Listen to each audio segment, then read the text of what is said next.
everyone, welcome back to my channel RM Biotech. আশা ৰাখিছো আপোনালোক সকলোৱে ভালে আছে আৰু আজিৰ এই ভিডিঅ'টোত আমি আলোচনা কৰিবলৈ এটা গুৰুত্বপূৰ্ণ ভ্যাকেন্সি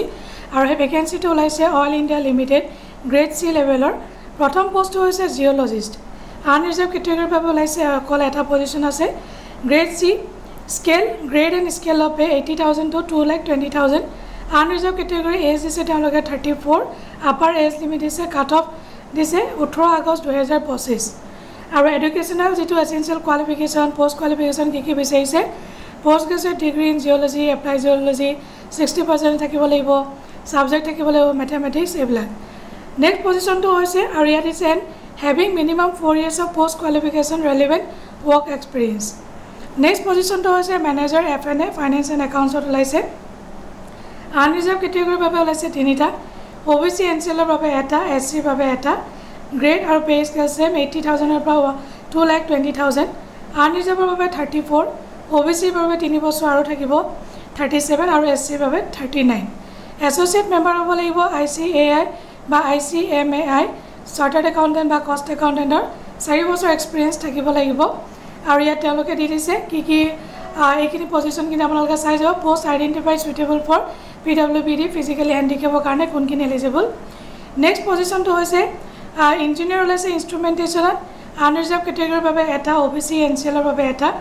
বাকি আপাৰ এজ লিমিট তেওঁলোকে দিছে 32 OBC ৰ বাবে 35 ইয়া ব্যাচেলাৰ ডিগ্ৰী অফ মিনিমাম 4 বছৰ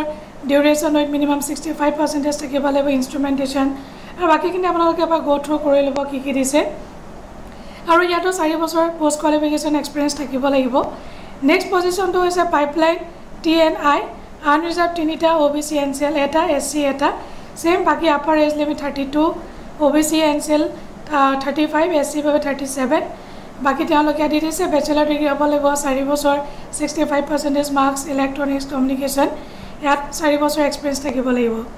নেক্সট পজিশনটো হৈছে ইলেক্ট্ৰিক্যাল সেম ক্ৰাইটেৰিয়া তেওঁলোকে দি দিছে ব্যাচেলাৰ ডিগ্ৰী ইন ইলেক্ট্ৰিক্যাল বাকিখিনি গোটেইখিনি সেম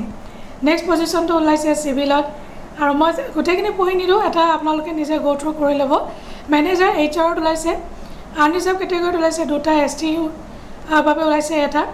আনৰিজাৰ্ভৰ দিছে 34 ST বাবে 39 বাকি এসেনশিয়াল MBA থাকিব লাগিব with specialisation in PR personnel management HR HRD HR minimum 2 years duration with 60% marks তেওঁলোকে গোটেইখিনি দিছে 4 বছৰ এক্সপেৰিয়েন্স থাকিব লাগিব ঠিক তেনেকৈ ড্ৰিলিংত ওলাইছে 10টা পোষ্ট আনৰিজাৰ্ভৰ বাবে 4টা পোষ্ট OBC NCLৰ বাবে দুটা SC দুটা ST এটা EWS ৰ বাবে এটা ইয়াত আপাৰ এজ লিমিট আছে 32 বাকি 3 বছৰ OBC NCLৰ বাবে SC বাবে 37 ST বাবে 37 EWS ৰ কাৰণে 32 ব্যাচেলাৰ ডিগ্ৰী হ'ব লাগিব ইন এনি ডিসিপ্লিন ইয়াত দিছে engineering discipline minimum 4 years of duration লাগিব আৰু 4 বছৰ পোষ্ট কোৱালিফিকেশন এক্সপেৰিয়েন্স থাকিব লাগিব ঠিক তেনেকৈ ওলাইছে প্ৰডাকশনত ওলাইছে ঠিক ওলাইছে আপোনাৰ লাষ্ট হৈছে এনভায়ৰনমেন্টত ওলাইছে লজিষ্টিক্স ওলাইছে ফিল্ড ইঞ্জিনিয়াৰিং ওলাইছে pipeline and mechanical contract and purchase CMP ডিপাৰ্টমেন্টত ওলাইছে ৰিজাৰ্ভাৰ ওলাইছে এই গোটেইবিলাক আপোনালোকে এবাৰ গো থ্ৰু কৰি ল'ব মই এটা পঢ়ি নিদো কাৰণ বহুত দীঘল হৈ যায় নহলে ভিডিঅটো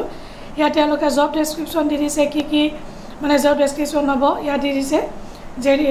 জেডি দি দিছে কি হ'ব ইয়াত তেনেকৈ ম্যানেজাৰ ফাইনান্সৰ কাৰণে কি হ'ব গোটেই জব ডেসক্ৰিপচন দি দিছে আৰু যিসকল এলিজিবল ক্যান্ডিডেট আপোনালোকে এপ্লাই কৰি দিব ইমান ধুনীয়া হৈছে বহুত দিনৰ মূৰত অইলত ইমানখিনি পোষ্ট ওলাইছে গ্ৰেড সি লেভেলত আমিও বহুত দিনৰ পৰা অপেক্ষা কৰি আছিলোঁ এতিয়ালৈকে ওলোৱা নাছিলে এতিয়া ওলাইছে এপ্লিকেশন ফি 500 টকা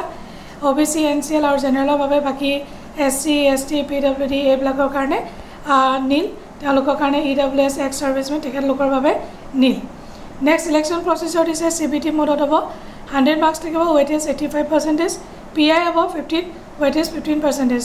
আৰু ইয়াত দিছে qualifying marks 50% for unreserved and post reserved for OBC NCL and EWS আৰু বাকি সকলৰ বাবে 40% আৰু PI নো কোৱালিফাইং মাৰ্কস তেওঁলোকে দিছে CBT will be 1 hour and 30 minutes father আৰু যিসকল PWD ক্যান্ডিডেট তেখেতলোকৰ কম্পেনসেটৰি টাইম দিয়া হ'ব ইয়াত দিছে তেওঁলোকে তবা মেৰিট লিষ্ট তেওঁলোকে ড্ৰ কৰি পিনি PI কৰাব আৰু ফিজিক্যাল ফিটনেস কি দিছে ইয়াৰ গোটেই ওপৰত তেওঁলোকে দিছে গোটেইখিনি আপোনালোকে এবাৰ গো থ্ৰু কৰিব ল'ব বিফৰ এপ্লাই লাষ্ট আপোনালোকক ইম্পৰ্টেন্ট ডেট কেইটা কৈ দিছো 18 জুলাই 2025 ৰ পৰা হ'ব লাষ্ট ডেট হৈছে 18 August cut off date for age experience qualification of 18 August 2025 তো আশা ৰাখিছোঁ ভিডিঅ'টো নিশ্চয় ইনফৰ্মেটিভ আৰু যদি ইনফৰ্মেটিভ হয় তেতিয়াহ'লে এটা লাইক কৰি দিব চেনেলটো ছাবস্ক্ৰাইব কৰিব নাপাহৰিব লগতে ভিডিঅ'টো শ্বেয়াৰ কৰিব নাপাহৰিব আজিলৈ আহোঁ বাই বাই টেক কেয়াৰ জয় হিন্দ